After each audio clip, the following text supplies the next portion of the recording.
Ronnie, that was some match to watch, but I guess that's no comfort for you as you had a chance in that decider. Yeah, I just listen. I'm just pleased that I was able to just focus on playing the match and trying to compete. It is what it is. Reality for me is it's over, so there's not a lot I can do about it now. But it was alright. I tried to give him a game and make a bit of a game of it, And he showed some bottle at the end, didn't he?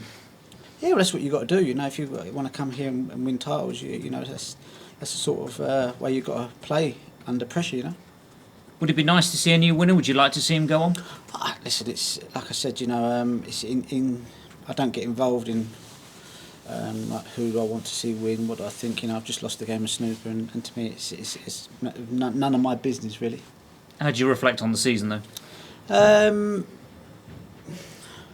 I was working it out today. Probably 20% played all right, 8% of it not great. But on the whole, I've had a fantastic year. I've enjoyed it. I spent 9 months at Champneys Health Spa running, keeping myself fit.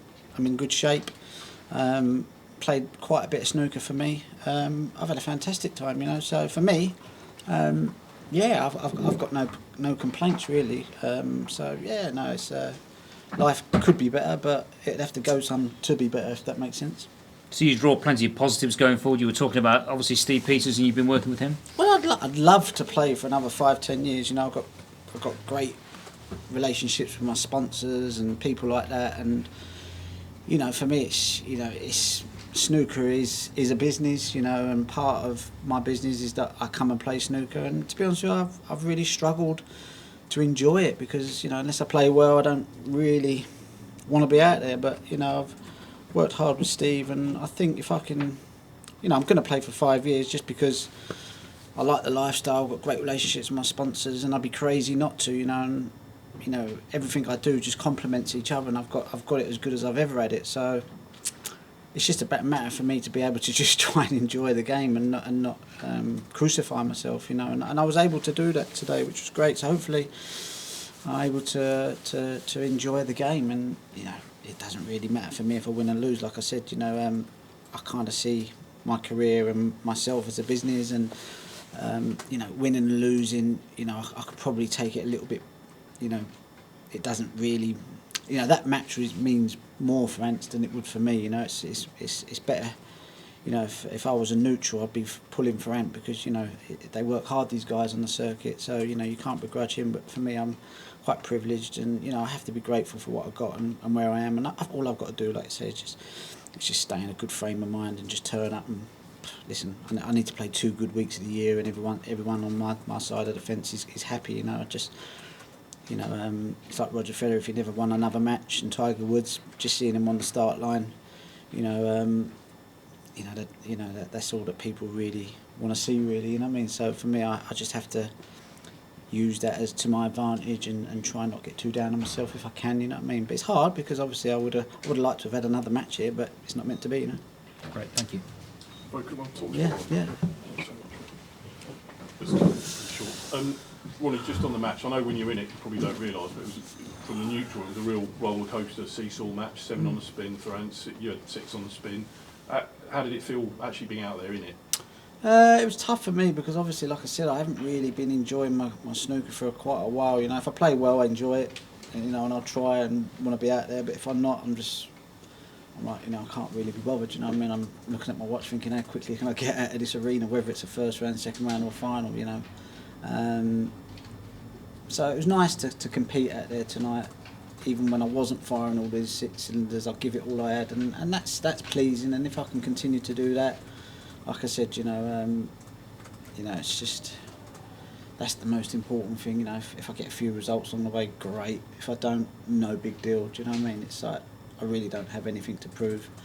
If anything, I've set the yardstick for everyone else to try and catch. So and I'm still playing. So it's not a bad situation to be in, I suppose. It's clear that you were giving it everything. You really dug in there at sort of 10-6 down. I've got the impression you've got a bit of respect for Anthony. He's got quite a tidy game, hasn't he? I've got respect for all the players. I think they have to. They work hard on this circuit, and you can't begrudge anyone anything on the tour. It's tough for them. So anyone that beats me, anyone that's got both feet in snooker and and having to play this game for a living, they've got my utmost admiration because it's not easy. I couldn't do it. Do you know what I mean? It's tough, you know, and a lot of these guys on the circuit, that's all they've got, you know, is tournaments, and you know, it's tough, you know. It's difficult, you know, and you know, so I have a massive admiration for them because, you know, it's and I do. So I don't begrudge any of them a result or whatever, you know, because it's probably, you know, like I said, as a neutral, that'll mean more for Anthony than will for me. Obviously, I'm disappointed, but you know, you can only wish your fellow professionals well, really. Do you know what I mean? If I'm doing well, you want them to do well, and if they're doing well, I want to do well. You know, we're in it together, really. Do you know what I mean? So, but it's hard for a lot of the snooker players on the circuit. You know, it really, really is. So, no, I'm kind of pleased for him, if that makes sense. And just one final, I mean, a lot of people, not you to be fair, were talking a bit about this possibility of equaling Stephen Hendry's 7 world titles.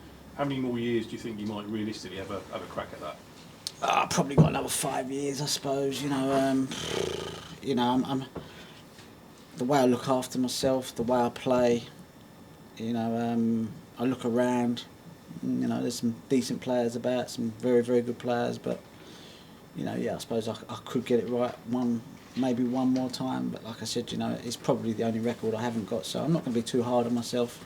The most important thing for me is just to keep playing because, like I said, it is a business. And if I don't play, part of my business wouldn't do so well, you know. So you know, like I said, you know, I've got a lot of things happening, and they happen much better if I play. You know, I've just got to try and find some enjoyment within the game if I can. You know, that's the only thing I struggle with, is accepting that I can't play well all the time. You know, it's just really because it's such a nice feeling when you do. You know. Well, thanks very much for your time. Okay, cheers, thank you. Break. Yeah, done. Yeah. Just a quick one. You mentioned that this season you played in more tournaments than you have previously, I guess because it's slightly easier in terms of the travel and everything going backwards and forwards from the King.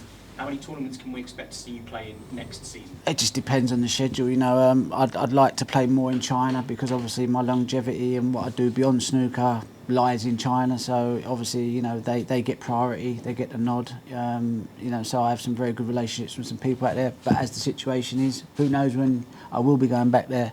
So yeah, you know, like I'm just trying to get the most out what's right for me for now and the future and for the next 10-15 years. So, you know, China is the place to be for me, really, and sooner I can get out there, the better. And then just, you know, if they get you travelling around the world 4 times in 3 weeks, then obviously I'll have to do that in China and then miss a few here. But, you know, if the schedule was put together sensibly, I could play there and play here. But, you know, my life comes first, and I'll look at the schedule and, you know, I'll give every promoter the option to work with me, and you know, and I'll pick and choose whatever tournament works for me, you know, and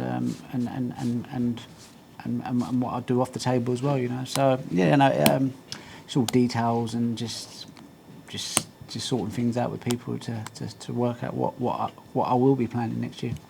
Can you still win here? Can you still win here? Yeah, absolutely. Yeah, and I wouldn't say that if I didn't think so. You know, it's whether I want it bad enough. You know, for me, like I said, you know, I just need to just pitch up and play. You know, and a bit like Federer and Woods, if you like. You know, probably not the best player on the circuit. Probably don't have the desire that they had when they was younger, or what some of the younger guys have around them. But they're still, you know, when they pitch up and play, they're still the one that everybody wants to see, I suppose. And I suppose I still kind of carry that sort of position in snooker until someone comes along and beats a lot of my records and can kind of claim that mantle. You know, I think I've kind of got that pretty much for the next 10-15 years. So, you know, it's just about how I plot my career, really. And, you know, that's down to my management and my company and people who look after me. And, yeah, you know, I'd like to play for at least 5, maybe 10 years. Whether I win or not, it's not the most important thing, but just pitching up and playing is it's part of the bargain, and I kind of got, if I can do that in a nice place, that'd be even fantastic. Yeah. And the break-off, I mean, is there justice for the break-off now? Well, if you look at my break, it's probably the worst break in the history of snooker. So.